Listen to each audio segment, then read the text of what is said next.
Et salut à tous, j'espère que vous allez très bien. Ça y est, on est donc de retour pour ces vidéos débrief avec aussi le retour du MotoGP pour ce début de deuxième partie de saison 2024. Mais avant toute chose, je voulais donc vous parler du sponsor de cette vidéo, NordVPN. Alors avec NordVPN, vous avez accès à de nombreuses fonctionnalités, mais je vais vous donner deux exemples qui pourraient vous plaire. Tout d'abord, si cet été vous voulez partir en vacances, il faut savoir qu'avec un VPN, vous pouvez donc changer votre localisation et avoir accès à des prix beaucoup plus bas pour la location de voitures ou encore d'hôtels. Et pour deuxième exemple, vous avez aussi accès à de nombreux sports mécaniques ou non. Mais regardez, je vous montre très rapidement comment ça fonctionne si justement vous voulez regarder des sports avec NordVPN. Vous allez donc ouvrir l'application et ensuite il y a deux choix qui s'offrent à vous. Soit vous allez vous connecter en Belgique et ensuite sur internet aller sur le site de la RTBF Ovio.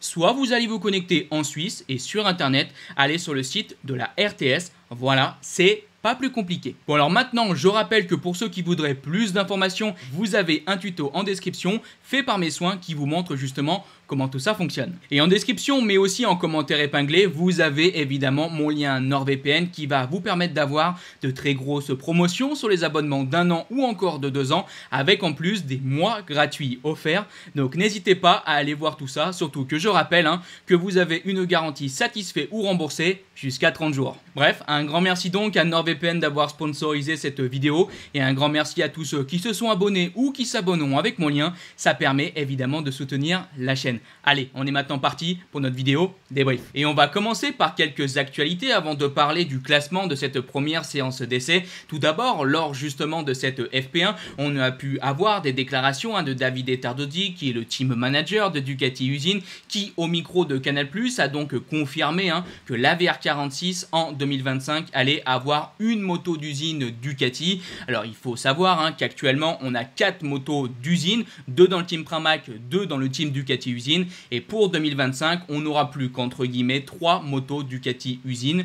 C'est quand même un gros changement, mais ça on en a déjà parlé dans une précédente vidéo. Mais ça y est, maintenant c'est 100% officiel. Mais ce n'est pas tout. Davide Tardozzi a continué en disant tout simplement quel pilote au sein de la VR46 allait donc avoir la moto 2025 et la moto 2024.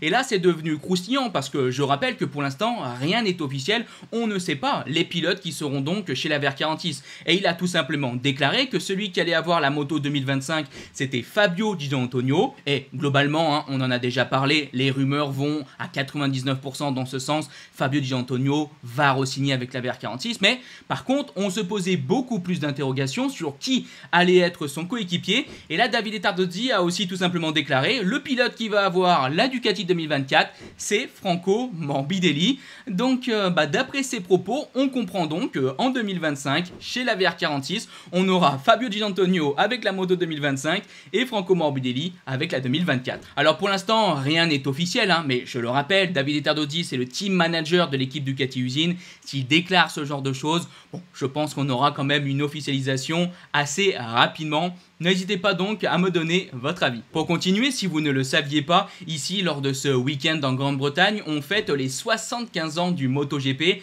et on aura donc des livrées spéciales pour la course de dimanche et justement on nous les a donc montrées et je voulais très rapidement moi aussi vous les présenter. On commence donc par les KTM, la KTM Usine et la KTM Gaz qui vont donc rendre hommage à la LC4 qui est donc la première KTM qui a participé à des compétitions, une livrée que je trouve très jolie et de sacrés changements de couleur, mais je suis à deux doigts de vous dire qu'en tout cas pour la KTM Usine, je la préfère comme ça que celle qu'on a tout le long de la saison. On passe donc maintenant à Aprilia avec cette livrée toute faite de noir qui rend donc hommage à Max Biaggi quand il a remporté plusieurs titres en 250 cm3 justement avec cette livrée. Pour le team satellite d'Aprilia, Trackhouse, on aura donc cette livrée qui rend hommage à de nombreux pilotes américains qui ont donc roulé en catégorie Rennes. Passons maintenant au tout dernier constructeur européen, on a Ducati avec leurs nombreuses équipes. Tout d'abord le team Usine avec cette Ducati GP3 qui est la première machine qui a participé donc à la catégorie Rennes. Du côté de Pramac, on a aussi cette livrée assez particulière qui rend hommage à Angel Nieto. C'est une Ducati Usine bis, du coup, cette moto du team Pramac. C'est aussi assez intéressant. Du côté de la VR46, on a évidemment une livrée qui rend hommage à Valentino Rossi. Je trouve que c'est une très très belle livrée et moi je suis prêt à signer tous les jours pour que cette livrée soit officiellement la livrée du team VR46. Et pour terminer, on a donc Gresini avec cette livrée qui est donc évidemment un hommage au regretté Fausto Gresini. On arrive maintenant au constructeur japonais. On a tout d'abord cette nouvelle Yamaha que je trouve absolument exceptionnelle.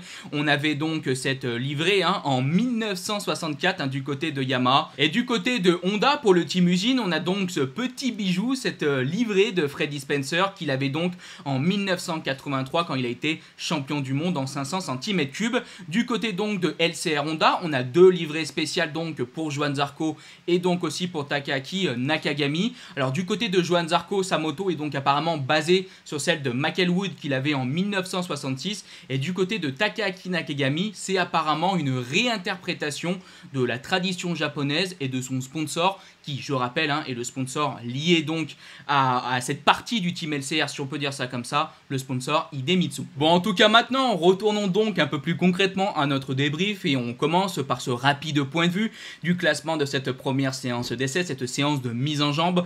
On avait donc premier Jorge Martin, suivi de Maverick Viñales. Ensuite, on avait Aleix Espargaro, Jack Miller, Franco Morbidelli, Enea Bastianini, Fabio Di Gianantonio, Francesco Bagnaia, Fabio Quartararo. Et pour compléter le top 10, Marc Marquez qui s'est mis quand même une sacrée boîte en fin de séance. Et allez, maintenant, on va se faire notre débrief complet de cette practice séance qui, je le rappelle, compte pour les places qualificatives en Q1 et en Q2. Et on commence donc par le top 10. À la 10e position, on retrouve Marc Marquez. Je vous le dis tout de suite, on n'est pas sur le circuit où l'Espagnol a le plus brillé. Je crois qu'il a qu'une seule victoire en MotoGP ici, c'était en 2014. Il y avait eu aussi cette bataille finale face à Alex Rins en 2019, si je ne me trompe pas encore une fois.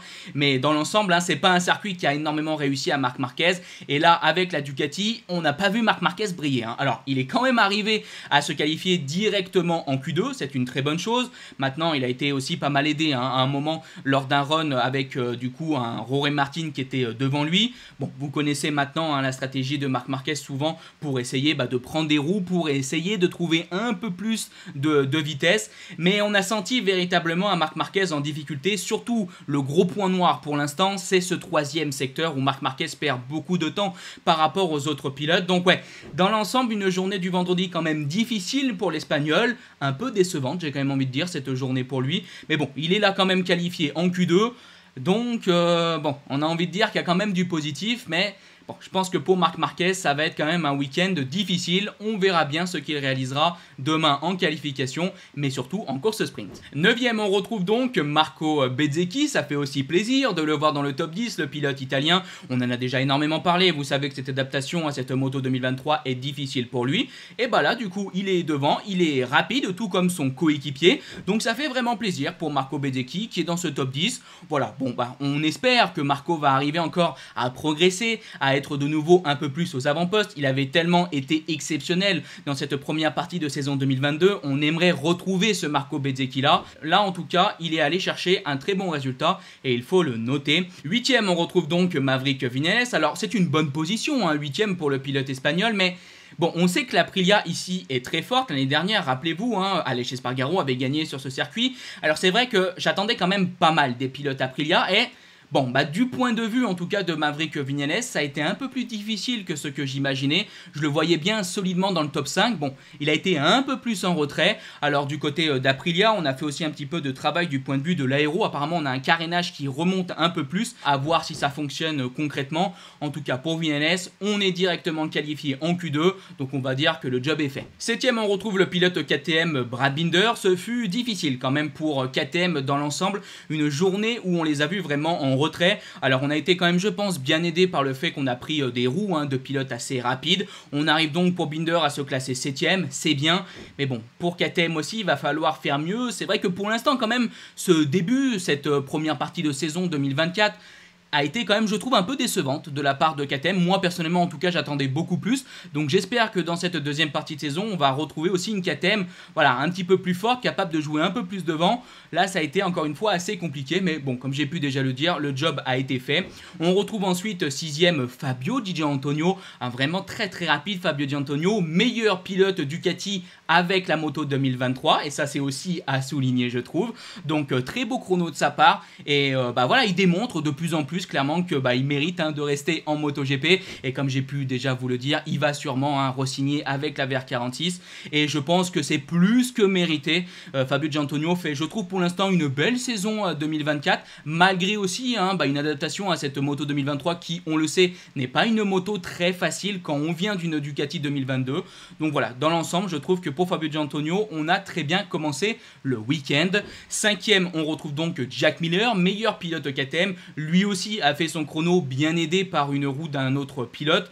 Bon, c'était aussi compliqué quand même cette journée du vendredi pour Miller. Comme j'ai pu vous le dire, voilà, tous les pilotes KTM n'ont pas spécialement brillé, mais on a été intelligent, on a fait de la stratégie, on a pris des roues, on est arrivé donc à être dans le top 10, et c'est ce que je dis tout le temps. Oui, des fois des pilotes prennent des roues, mais le chrono, faut quand même le faire, même si on est derrière un autre pilote, faut quand même arriver à suivre. Donc voilà, un grand bravo quand même évidemment aux pilotes KTM qui sont arrivés à faire le job. 4ème, on retrouve Enea Bastianini, lui aussi très rapide, qui a fait de très bons chronos. Bon voilà, Enea Bastianini est au niveau attendu, j'ai envie de dire. 3ème, on retrouve son coéquipier, Francesco Bagnaia, qui est lui aussi très bien. Voilà, pour les deux hommes, il n'y a pas énormément de choses à dire. Comme d'habitude, on est rapide, on est bien, on propose de belles choses. Bon voilà, on va sûrement être capable de jouer le podium et la victoire pour les deux pilotes italiens. 2ème, on retrouve donc Aleix Espargaro avec son Aprilia. Là c'est un peu plus attendu, comme j'avais pu vous le dire précédemment avec Viñales. J'imaginais un Aleix Espargaro fort et rapide, et on a eu un Aleix Espargaro fort et rapide qui a vraiment fait de très belles choses je trouve. Très beau deuxième chrono, et j'espère véritablement qu'on aura donc un pilote Aprilia capable de jouer la victoire samedi et dimanche. Je croise fort les doigts.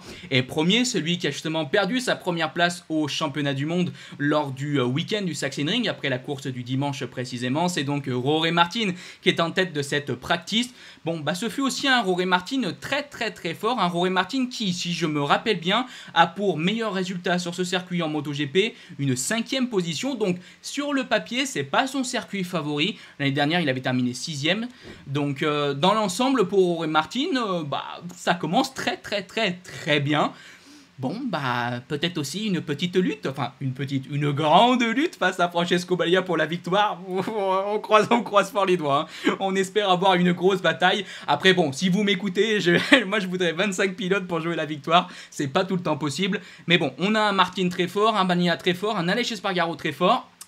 Je me frotte un peu les mains, ça sent quand même bien bon cette histoire. Et allez, maintenant on va donc parler des pilotes en dehors du top 10. Tout d'abord à la 11ème place, on a Franco Morbidelli. Dommage pour Morbidelli qui, comme on a pu déjà le dire, est en progression. Ces derniers temps, il arrivait à se qualifier en Q2. Là, on a raté le coche pour pas grand chose. Mais le pilote italien est quand même 11ème, et je pense qu'il aura plus qu'une carte à jouer demain en Q1 pour passer en Q2. On retrouve aussi donc Pedro Acosta à 13ème. C'est aussi surprenant parce qu'on sait que Pedro Acosta, dans cet exercice des chronos, il est souvent très fort et très rapide. Là, on est passé un petit peu à côté pour le jeune rookie espagnol. On a donc aussi Alex Marquez avec la Ducati 2023 qui a donc terminé à la 14e place, et Raúl Fernandez à la 12e position. Passons donc maintenant aux constructeurs japonais. Tout d'abord Yamaha. Il faut savoir qu'on a apporté une nouvelle fois un nouveau package ici de la part de Yamaha, et j'avais quelques attentes, j'avais quelques espoirs plus précisément, et finalement j'ai trouvé Yamaha assez décevant. On a donc Fabio Quartararo qui termine 16e, Alex Rins 18e. Alors pour Alex Rins, il fait aussi son retour. Je vous rappelle qu'il s'était lourdement blessé à Assen. Il est donc revenu. Alors il boite encore, c'est encore difficile pour le pilote espagnol, mais il est de retour, et ça c'est quand même une bonne chose. Mais voilà, du point de vue des résultats, alors c'est assez logique de voir un Alex Rins plus en difficulté, mais c'est vrai que j'espérais un peu plus de Fabio Quartararo avec justement ce nouveau package. 16e, ça fait loin, donc ouais, un petit peu déçu, je dois quand même bien vous l'admettre. Alors Fabio Quartararo, quand il a parlé de ce package, il avait justement déclaré qu'il attendait de voir ce qui allait se passer le vendredi pour dire justement si ce nouveau package était intéressant ou non, parce que souvent par le passé ils avaient été déçus. Bon, on verra bien ces déclarations par rapport à ce package qu'on a pu tester vendredi. Bon, du point de vue du résultat sportif, on peut pas vraiment dire que c'est flamboyant. Hein. Et du côté de Honda, c'est habituel, hein, c'est pas non plus flamboyant. On retrouve donc Johann Zarco 17ème, Luca Marini 19ème, Joan Mir 21ème et Takaaki Nakagami 22ème. Alors Takaaki Nakagami est avant-dernier hein, parce que Rémi Gardner 23ème et donc pilote test Yamaha. Je vous rappelle hein, que normalement c'était Cal Crutchlow qui devait être là, mais Crutchlow est blessé et il est donc remplacé par le pilote World Superbike. Et pour terminer cette vidéo, comme d'habitude, hein, je vais organiser un live dimanche pour blablater un petit peu avant la course du MotoGP, puis ensuite on vit ensemble cette course du MotoGP, mais surtout lors de ce live il va y avoir un concours pour gagner des lots Panini. Alors il y a quelques temps, lors du week-end du Sachsenring, j'avais déjà organisé un jeu concours sur les réseaux sociaux, mais là du coup il y a 5 nouveaux lots à gagner et ça se passera sur Twitch. Comme d'habitude le lien est en description, les horaires c'est très simple, hein, je vais commencer le live 1 heure avant le début de la course du MotoGP. Voilà, donc si le début de la course est à 14 h comme je le suppose, alors je serai en live à 13 h. Je le rappelle, c'est sur Twitch, le lien est en description. Donc voilà, pour moi on en a donc terminé avec cette vidéo, j'espère qu'elle vous a plu. Et si elle vous a plu, n'hésitez pas à la liker, partager, commenter. On se donne donc rendez-vous soit en live sur Twitch dès demain, soit en vidéo sur YouTube dimanche. Bref, je vous dis bye bye les potes, ciao.